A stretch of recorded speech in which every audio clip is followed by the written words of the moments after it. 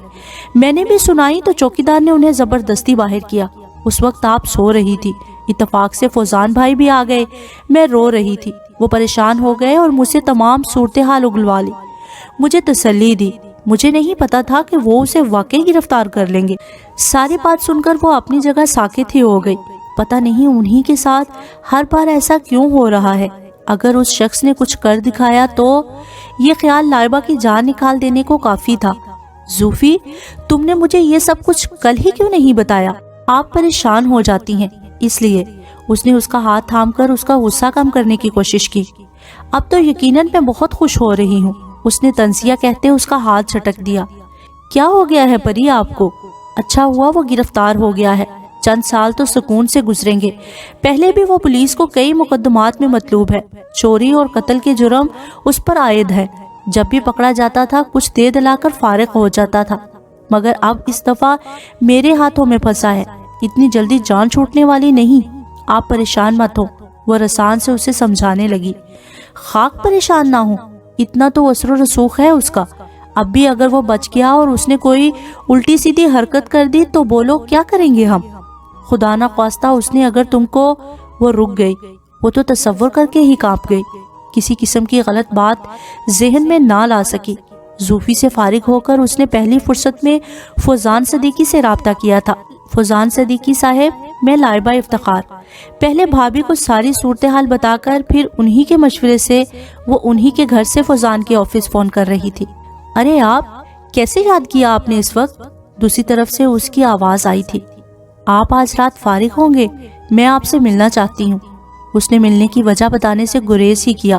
وہ کچھ دیر سوچتا رہا تھا، پھر بولا، آئی ایم سوری لائبہ، میں آج رات کیا پورا ہفتہ ہی فارغ نہیں ہوں۔ ایک بہت ضروری کیس کی جانچ پڑتال میں پورا ہفتہ شہر سے باہر ہی گزاروں گا۔ ابھی میں نکلنے ہی والا تھا، پلیز برا مت مانیے گا، آج کل کام کا بہت بوجھ ہے، سر کھجانے کی بھی فرصت نہیں۔ انشاءاللہ جیسے ہی فارغ ہوا آپ کی طرف آؤں گا۔ معذرت خواہانہ لہجے میں وہ بات کر رہا تھا۔ ٹھیک ہے، میں آپ کی واپسی کا انتظار کروں گی۔ بڑی نا امید ہو کر اس نے فون بند کیا تھا۔ اب اسے نہ جانے کتنے دن انتظار کی سولی پر ٹنگے رہنا پڑے گا۔ بھابھی کو موصوف کی مصروفیت کا بتا کر وہ اپنے پورشن میں آ گئی۔ بڑی مشکلوں سے اس نے ایک ہفتہ گزارا تھا۔ ہفتہ گزرنے کے بعد اس نے متواتر 2 دن تک فوزان صدیقی کو فون کیا، مگر مل ہی نہیں رہا تھا۔ وہ جب نا امید ہو گئی تو وہ خود چلا آیا۔ آنے سے پہلے اس نے فون کر کے اسے اپنی آمد کی اطلاع دی تھی۔ وہ جب ان کے ہاں آیا تو اس نے خود ہی اس کے لیے گیٹ کھولا تھا۔ خیریت؟ آپ بہت پریشان لگ رہی ہیں۔ صوفے پر بیٹھتے ہوئے اس نے بغور لائبہ کا جائزہ لیا۔ وہ قصدن مسکراتے ہوئے اس کے سامنے بیٹھ گئی۔ آپ بتائیے، جس کام کے لیے آپ شہر سے باہر گئے تھے وہ ہو گیا؟ جی، کافی حد تک ہو گیا۔ مبارک ہو۔ شکریہ۔ آپ نے بتایا نہیں، آپ پریشان کیوں ہیں؟ وہ ایک دفعہ پھر اسی بات پر آ گیا۔ وہ کوئی بھی جواب دیے بغیر اس کے لیے چائے کا انتظام کرنے اٹھ گئی، پھر اچانک رک گئی۔ آپ کھانا کھائیں گے یا چائے پیئیں گے؟ اس نے کافی پرسکون انداز میں بیٹھے فوزان سے پوچھا۔ آپ کیا چاہتی ہیں؟ مسکراتے ہوئے اس نے نیا سوال داغ دیا۔ اس نے یوں ہی کندھے اچکائے۔ میرا خیال ہے یہ کھانے کا وقت ہے، میں کھانا لگواتی ہوں۔ آداب میزبانی نبھانے کو وہ اٹھ کر کچن میں چلی آئی۔ زوفی کے ساتھ مل کر میز پر کھانا لگوایا، پھر خود ہی وہ اسے کھانے کی میز پر لے آئی۔ سیدھا آفس سے ادھر آ رہا ہوں۔ کھانے کی شدید طلب مجھے بھی ہو رہی تھی۔ ان دونوں کے ساتھ کھانے کی میز پر بیٹھتے ہوئے اس نے کافی بے تکلفی سے کہا تھا۔ کھانا بالکل خاموشی سے کھایا گیا تھا۔ دونوں میزبانی کے فرائض انجام دیتے ہوئے وقفے وقفے سے اسے مختلف چیزیں پیش کرتی رہیں۔ کھانا کھا کر وہ لاؤنج میں آ گئے تو زوفی ان کے لیے چائے لیے چلی آئی۔ دونوں کو باری باری کپ تھمانے کے بعد ایک کپ خود بھی لے کر وہاں بیٹھنے لگی تو اس نے اسے ٹوک دیا۔ تمہیں پڑھنا نہیں؟ جاؤ جا کر اپنی اسٹڈی کرو۔ اس کے سخت لہجے پر جہاں وہ منہ بسوڑتی باہر نکل گئی تھی وہاں فوزان صدیقی بھی چونکا۔ آخر بات کیا ہے؟ آپ اتنا سسپینس کیوں پھیلا رہی ہیں؟ آپ اچھی طرح جانتے ہیں کہ کیا بات ہے۔ غصے اور ناراضگی کے ملے جلے تاثرات سے اسے گھورا۔ انداز یوں تھا جیسے کہہ رہی ہو بے وقوف کسی اور کو بنائیے۔ نہیں، باخدا مجھے کچھ الہام نہیں ہوتا، میں بالکل نہیں جانتا کیا بات ہے۔ وہ اتنے دنوں سے انتظار کر رہی تھی۔